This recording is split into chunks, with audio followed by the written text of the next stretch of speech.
Hey friends, I'm John Laspina, your carnivore teacher, and today I'm going to talk about what I used to eat. What did I used to eat? What did you used to eat if you're a carnivore now or a ketovore? I want to share this with you because everybody's story is different and everybody's list of what they used to eat is different. And here's mine. Tell me in the comments what your list is. I'm curious. All right, so thinking back, going back into my memory, before 5 years ago or earlier, what did I used to eat? I ate Pop-Tarts. I loved them. I ate pizza, a lot of pizza. I made my own pizza. I had a pizza stone, and I had the cornmeal, and I made my own pizza. My brother still makes his own pizza. We love pizza in my family.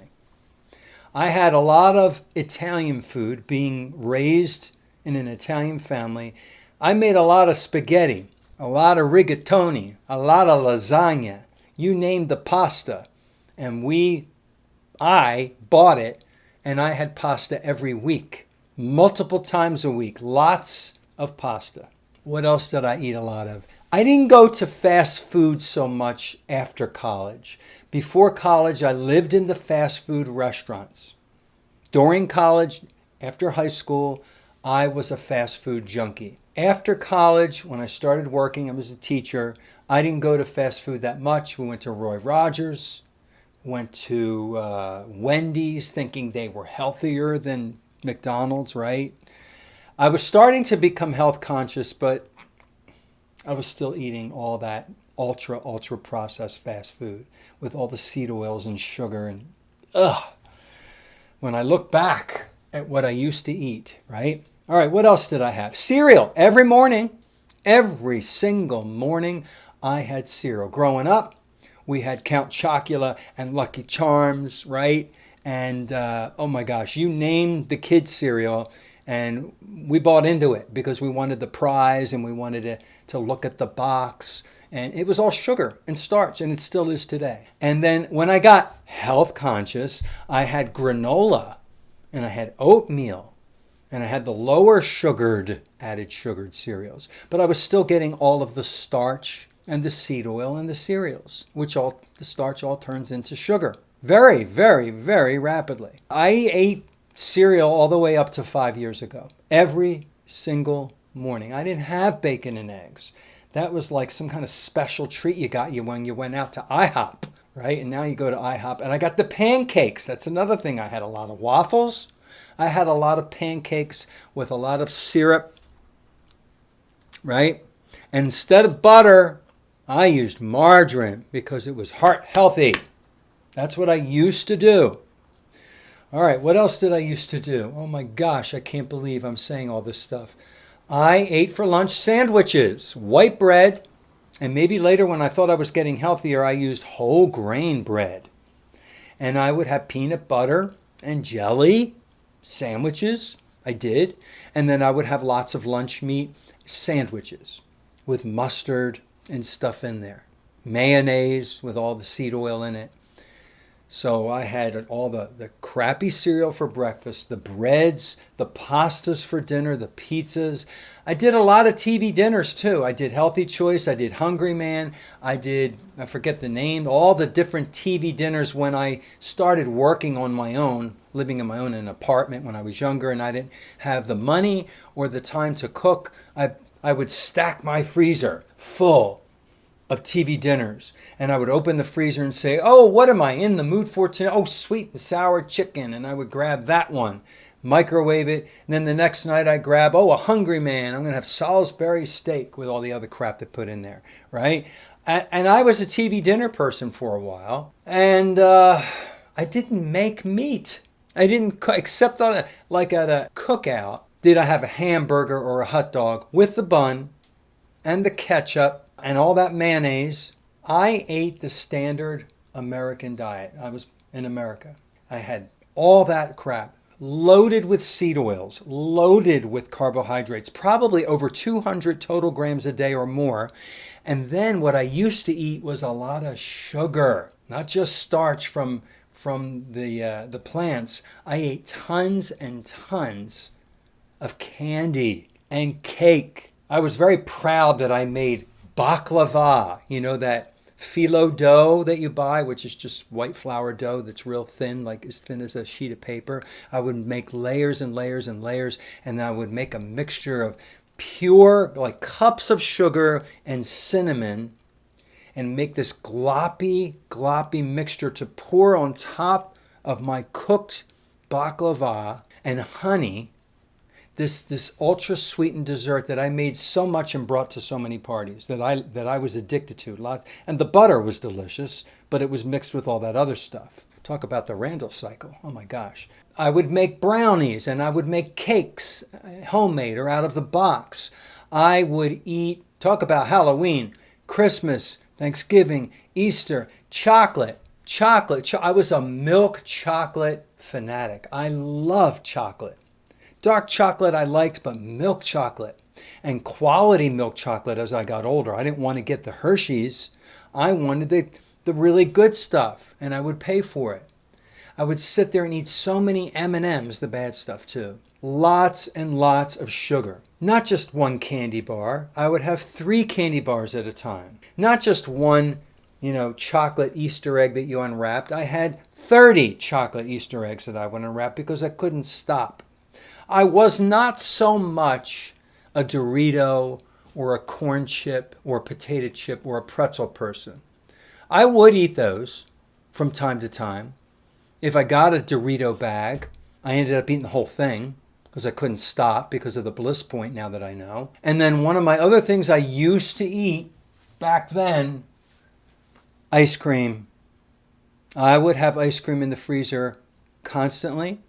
Half a gallon, always in the freezer. Mint chocolate chip was my favorite. Cookies and cream, tres leche, caramel, and I ate a lot of ice cream. That's enormous amounts of sugar and seed oil and fat combined. That is what I used to eat, ladies and gentlemen. I don't know why I wasn't 400 or 500 pounds, but I was 45 pounds overweight. I was. So as soon as I went on the ketogenic diet 5 years ago, I learned to cut out all the sugar, which took out all the candy and the cakes. I learned to take out all of the carbs, which is all the bread, all the pasta, all the rice, all the wheat, all the cereals, pancakes. I took it all out. And then I learned about seed oils, and I threw those bottles of Wesson oil and safflower oil that were in my cupboard that I used to make brownies and cakes with. I threw those out. And then I started reading ingredient labels, and I threw out all the salad dressings in my refrigerator and the ketchup because it had high fructose corn syrup and all the things with sugar names and seed oil names, canola oil, soybean oil, safflower oil, corn oil. I had a tub of Crisco. I did. I made things with Crisco. I thought it was cool. That was me. I started taking it all out, and the weight started to fall off of me, and I started to feel better. My emotions improved. I started feeling like I have never felt before. I didn't realize all that sugar was causing me to have an emotional roller coaster. Up and down and up and down.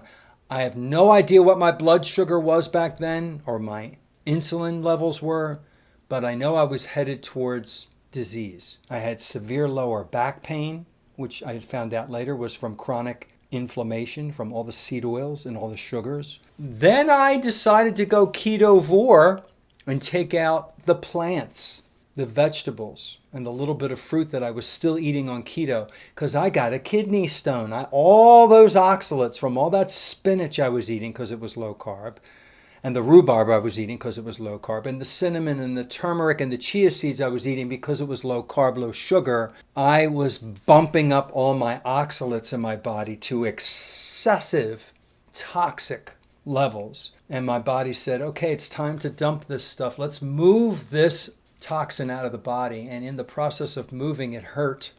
And I got put in the hospital. I had to pass a kidney stone. I don't wish that pain on anybody. I'd rather deliver a baby. Oh my gosh. So then I learned that plants are trying to kill me. They are. They have so many chemical agents in them that they're trying to not be eaten through their phytates and their lectins and their oxalates and so many other anti-nutrients. And I had a learning curve, and I cut out all the plants. The last thing I took out was coffee, which is a bean, and I took out avocado, which are pretty innocuous things. A lot of carnivores still eat those things. But I figured, well, I went this far, I might as well go all the way.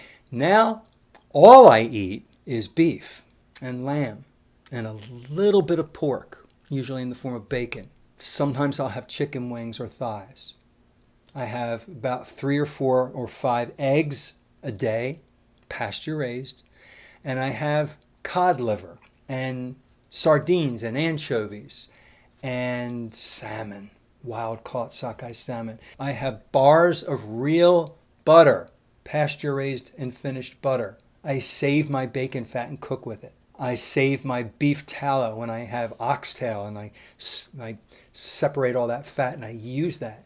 Who's that guy who was eating cereal? Who's that guy that was eating Pop-Tarts and candy and cake and pasta and pizza and fast food? Who is that guy? I don't even recognize him anymore.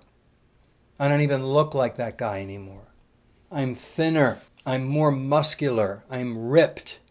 I have a washboard. I can see my washboard stomach a little bit. Never in my life could I do that.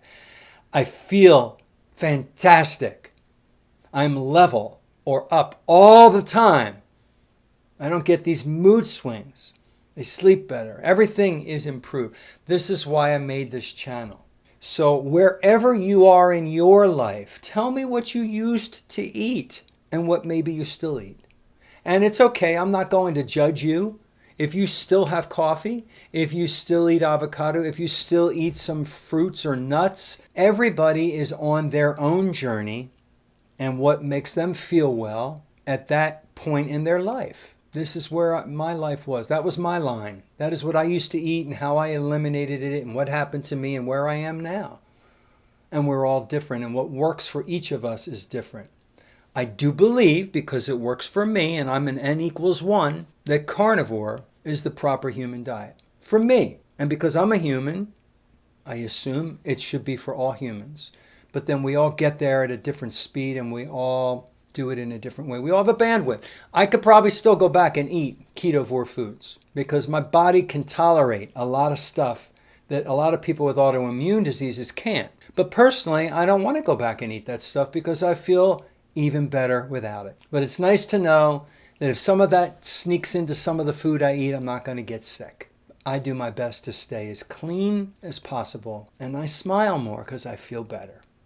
It's all about how you look and feel. We all want to get to that point of becoming the optimized version of ourselves, and I feel like I've attained that.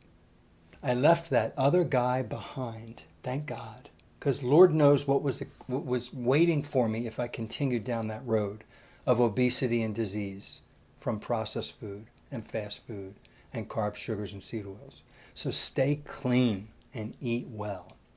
And have a great day. Click the thumbs up and share if you want, if you like this content.